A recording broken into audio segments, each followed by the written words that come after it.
Le portrait est un genre très ancien existant depuis l'Antiquité, dont il subsiste assez peu de portraits peints. Cependant, en Égypte romaine, du 1er siècle jusqu'au 4e siècle après Jésus-Christ, nous trouvons les peintures du Fayoum.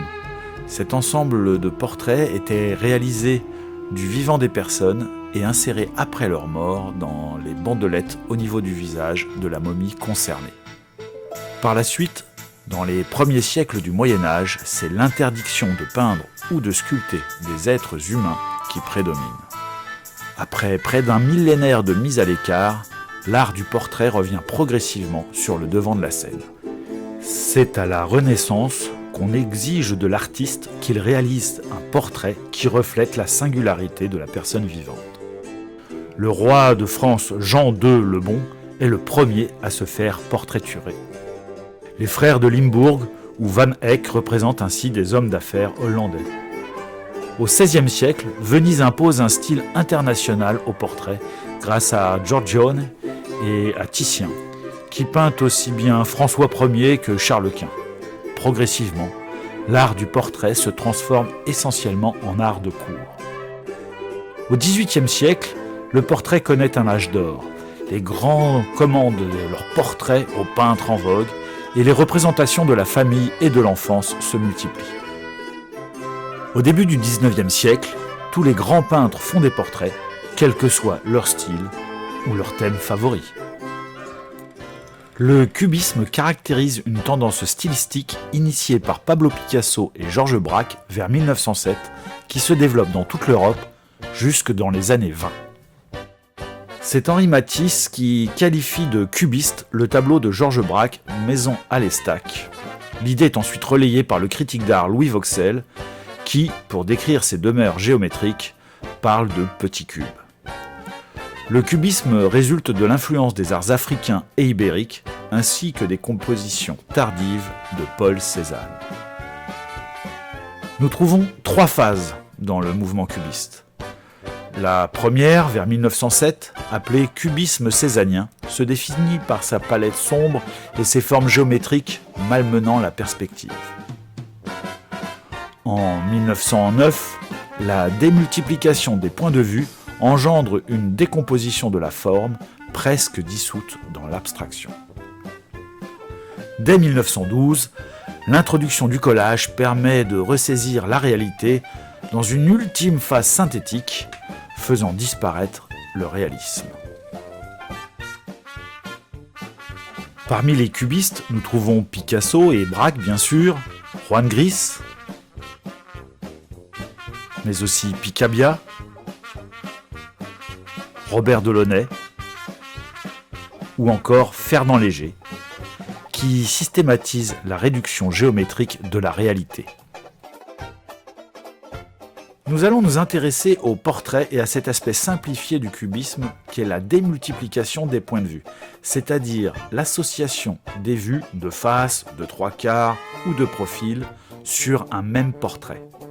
Picasso exploitera ce concept encore bien des années après la période officielle du cubisme, comme dans Marie-Thérèse se penchant de 1939, où il associe un œil de face et un de 3/4, avec un nez ambigu à la fois de face et de profil, vers la droite, et une bouche et un menton vers la gauche de 3/4. Ou dans Le Rêve de 1932, où un profil plus clair vient se découper sur un visage de 3/4, tout en subtilité. Dans le portrait de Dora Maar de 1937, associant œil de profil et de face, nez de profil, bouche et visage de 3/4. Ou enfin, dans Portrait de femme au chapeau de 1962, où 2 profils, par le jeu du trait et des couleurs, s'assemblent discrètement pour laisser voir un portrait de face. Comme Picasso, nous allons dessiner ce que l'on connaît d'un visage et non ce que l'on peut en voir d'un seul regard, en créant un portrait associant différents points de vue. Pour cela, quelques petites observations préalables. Dessiner un œil, vous savez à peu près tous le faire. Pensez simplement à couper l'iris par la paupière supérieure. De profil, l'œil va s'insérer au sein d'un triangle et toujours l'iris coupé par la paupière supérieure. Un nez, c'est parfois un petit peu compliqué de face. Simplifions les choses. Une petite vague pour faire apparaître l'arête centrale et les narines. De profil, il n'y aura plus qu'une narine bien sûr, et c'est une découpe. Les lèvres s'insèrent dans 2 rectangles. Préférons tracer d'abord la ligne de séparation des 2 lèvres avant de sculpter chacune des lèvres. De profil, pensez bien que les lèvres sont un volume. Il y a donc 2 volumes l'un au-dessus de l'autre. Les ombres évidemment vont ajouter au dessin. La lumière venant en général d'en haut, la lèvre supérieure est toujours plus sombre que la lèvre inférieure. Il en est de même pour l'œil. La paupière supérieure va être plus marquée que la ligne inférieure de la paupière du bas.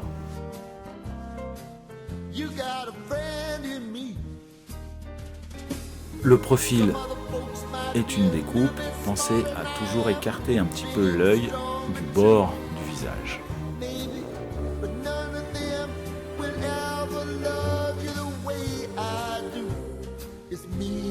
Comme d'habitude, avant de commencer, il est préférable de faire des petits essais, des petits croquis.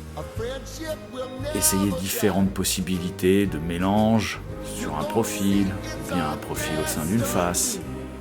Plus vous en ferez, plus vous aurez le choix, plus vous aurez des facilités.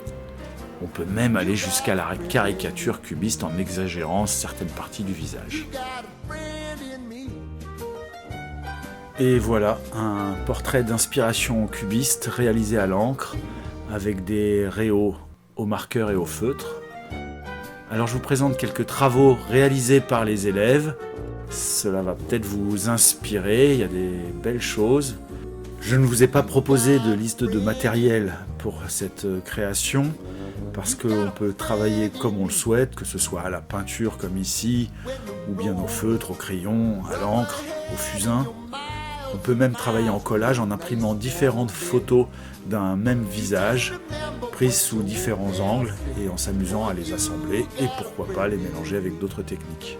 Ce qui peut rappeler le travail d'un artiste contemporain qui s'appelle Delsou et qui travaille donc avec des photographies et dont voici quelques œuvres.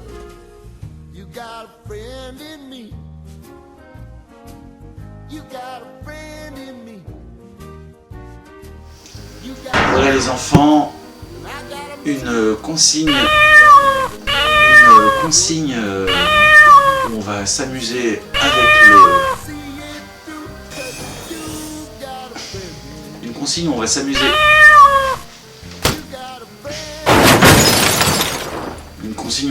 avec les différents éléments du portrait, les déplacer. C'est aussi une consigne d'observation, de dessin. Profitez bien, essayez. Moi, il y a une classe qui m'attend ailleurs. À bientôt.